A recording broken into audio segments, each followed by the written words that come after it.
जी नाज़रीन, तो कैसी तेरी खुदगर्ज़ी की नेक्स्ट एपिसोड में आप देखने वाले हैं कि शमशेर और महक को इस हकीकत का पता चल गया है कि महक को मरवाने में जो शमशेर के बाप हैं साहबज़ादा दिलावर, उन्हीं का ही हाथ है। ये बात सुनकर तो शमशेर और दिलावर के हाथों शमशेर और महक के हाथों के तोते ही उड़ जाएंगे। महक जो है वो बहुत ज़्यादा गुस्सा करेगी शमशेर के साथ। वो कहेगी, देख लो, तुम मेरे ख़ानदान को मुर्दे इल्ज़ाम ठहराते रहे हो। अब तक सारी ज़्यादतियाँ तुमने हम लोगों के साथ की हैं, क्योंकि मैं गरीब बाप की बेटी हूँ ना।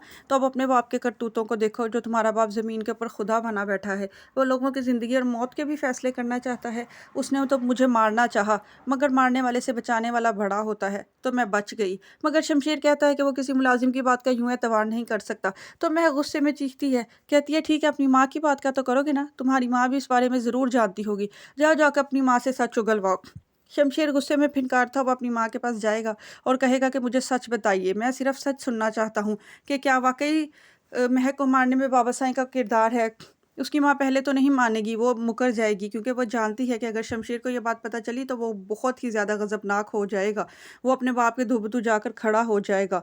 लेकिन ये शमशेर भी उनकी बात सुनकर टलता नहीं है। वो अपने सर पर बंदूक तान लेगा और कहेगा, अब अगर आपने मुझे सच ना बताया तो फिर आपको मेरी जान से हाथ धोने पड़ेंगे। बस ये सुनकर तो शमशेर की माँ जो है वो बहुत ही ज़्यादा खौफज़दा हो जाएगी। वो कहेगी, हाँ हाँ बेटा, तुम जो कह रहे हो वो सच है। महक को तुम्हारे बाबा ही रास्ते से हटवाना चाहते थे।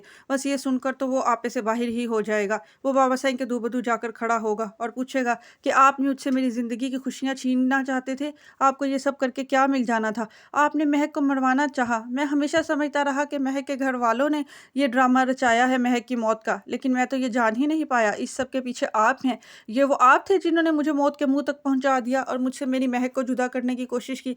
मैं सोच भी नहीं सकता था कि आप ये सब कुछ करेंगे। लेकिन शमशेर के जो वालिद हैं साहबज़ादा दिलावर, वो पहले तो इस बात को नहीं मानते, लेकिन बाद में वो कह देते हैं, हाँ, हाँ, मैं नहीं कत्ल करवाया है। जाओ, जो करना है कर लो। अब दोबारा भी मुझे मौका मिलेगा तो मैं उसे कत्ल करवाने की फिर से कोशिश करूँगा। मगर ये बात सुनकर शमशेर बहुत ज़्यादा आग बगोला हो जाता है। वो कहता है कि अब अगर महक की तरफ किसी ने उँगली भी उठाई तो वो उँगली उठाने वाले के हाथ काट देगा। अब महक को कोई अकेला ना समझे। अब मैं असलियत को पहचान चुका हूँ। मुझे ये बात समझ आ गई है कि कौन सच्चा है और कौन झूठा है। तमाम चेहरों से निकाब जो है वो उतर चुका है। अब महक की हिफाजत मैं खुद करूँगा। जो भी महक तक जाएगा उसको मेरी जान से गुजर कर महक तक पहुँचना होगा। और बस अब आप लोगों की इस हकीकत को खुलने के बाद मैं आप जैसे मुनाफिक लोगों के साथ हरगिज़ नहीं रुकूंगा। मैं महक को लेके आप लोगों के घर से बहुत दूर जाऊँगा, जहाँ पे हम लोग अपनी एक दुनिया बसाएंगे। मगर उसके बाप उसको रोकने की बहुत कोशिश करता है, मगर शमशेर नहीं रुकता।